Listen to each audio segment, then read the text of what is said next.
नमस्कार, मी शीला पाटील.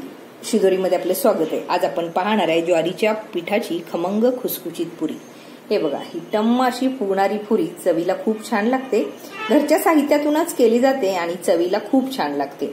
लहान मुलांना आवडते, तसेच मोठ्यांना सुद्धा खूप आवडते. आपण टिफिन मध्ये देऊ शकतो. प्रवासात सुद्धा हे 2-3 दिवस टिकत असल्यामुळे आपण प्रवासात पण नेऊ शकतो. करायला सोपं आहे. चला तर कसं करायचं ते पाहूया. ज्वारीच्या पिठाची पुरी करण्यासाठी मी इथं 1 वाटी ज्वारीचं पीठ घेतलंय. त्यामध्ये 1 चमचा डाळीचं पीठ, चवीनुसार मीठ घातलंय आणि हे सर्व मिश्रण हाताने छान एकत्र करायचं.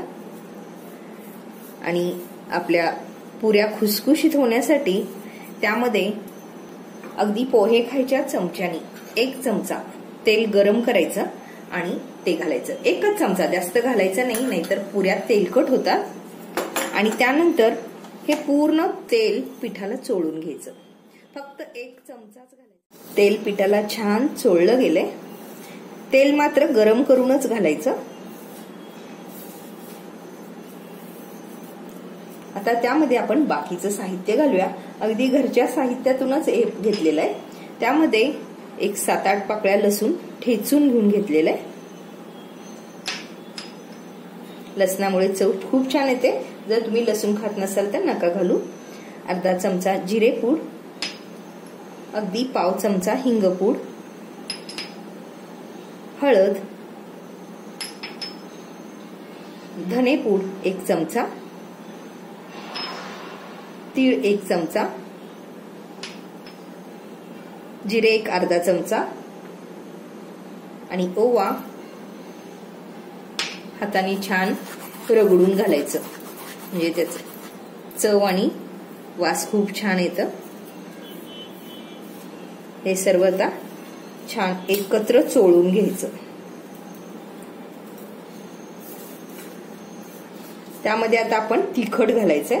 तुम्हाला हिरवी मिरची आवडत असेल तर हिरवी मिरची ठेचून घालू शकता किंवा हिरवी मिरची आणि लाल तिखट असं घेऊ शकता. मी इथं 1-1.5 चमचा लाल तिखट घेतलेला आहे. तिखटाचं प्रमाण आपल्या आवडीनुसार घ्या. मिश्रण छान चोळून एकत्र करायचं. आणि आपण ज्वारीचं पीठ वापरले असल्यामुळे आपण हे आता गरम पाण्यातच भिजून घ्यायचंय. थोडंसं गरम पाणी घालून हे गोळा घटसर मळायचा आहे.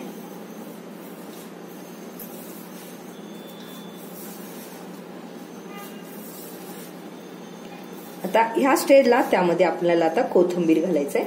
भरपूर कोथिंबीर घालायचं म्हणजे चव छान येते. या ठिकाणी तुम्ही मेथी घालू शकता, पालक घालू शकता, तुम्हाला जे आवडेल ते घालू शकता. त्यानुसार आपण पुरी करू शकतो.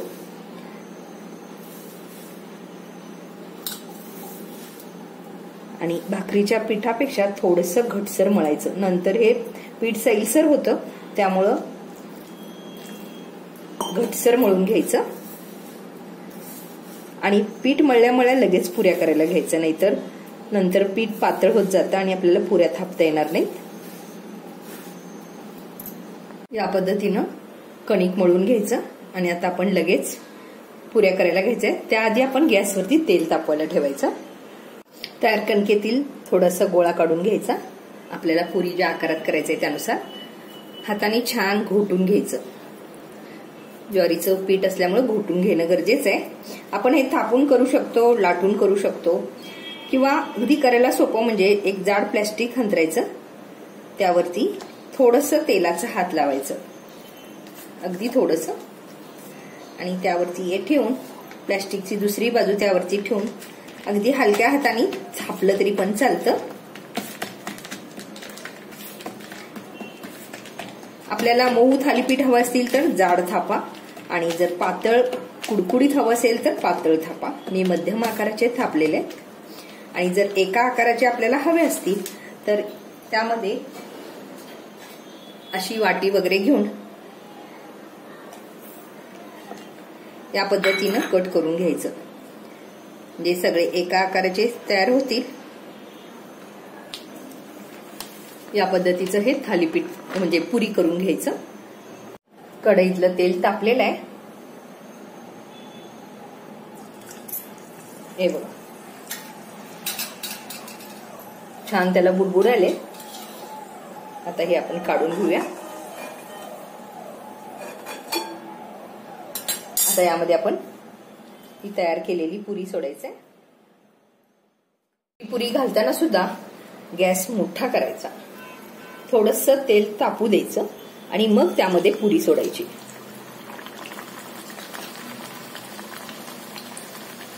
थोडंसं कडक झालं की त्यावरती असा तेलाचा मारा करायचा. अशी टम्म लगेच पुरी फुगते. पुरी फुगली की गॅस मध्यम करायचा.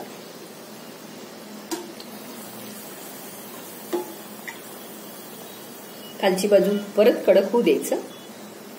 तेलाचे बुडबुडी थोडेसे कमी झाले वाटलं की मग पालती करायचं आणि ही बाजू पण छान तळून घ्यायचं. या पद्धतीनं सगळ्याच पुऱ्या आपण तळून घ्यायचे. आता तेलाचे बुडबुडे कमी झालेत म्हणजे आपली पुरी छान तळली गेली. दोन्ही बाजूनी छान तळलं घ्यायचं. जर तुम्हाला एकदम कडक पुरी हवी असेल तर दोन्ही बाजू खालवर 2-3 वेळा हलवायचं म्हणजे एकदम कुडकुडीत अशी पुरी तयार होते. ही आपली पुरी छान तळली गेली. बुडबुडे पण कमी झालेत आणि एका झाऱ्यावरती तेल निथळायला काढून घ्यायचं. पूर्ण तेल निथळल्यानंतर आपण आता ते टोपलीत ठेवायचंय. आपल्या पुऱ्या तळून तयार आहेत. हे बघा किती मस्त एकदम टम्म फुगलेल्या पुऱ्या तयार झालेल्या आहेत.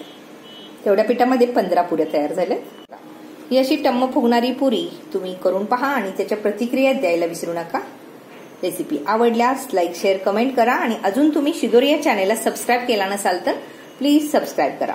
वेळात वेळ काढून माझी रेसिपी पाहिल्याबद्दल धन्यवाद. परत भेटू अशा साध्या आणि सोप्या रेसिपी सोबत.